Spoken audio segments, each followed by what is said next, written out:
මම සත්මි මේ වාගේ සරල දොඹකරයේ පරීක්ෂණය.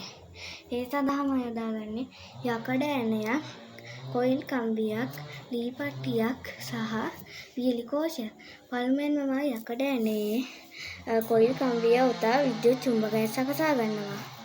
ඉන්පසු මා කොයිල් කම්බියේ කොන් දෙක ලී පට්ටිය හරහා වියලි කෝෂයට සම්බන්ධ කරගන්නවා.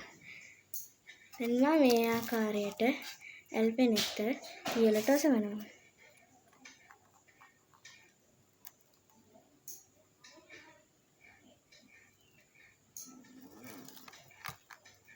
දැන් මා මේ ආකාරයට ඉදි කට්ට ඔසවනවා.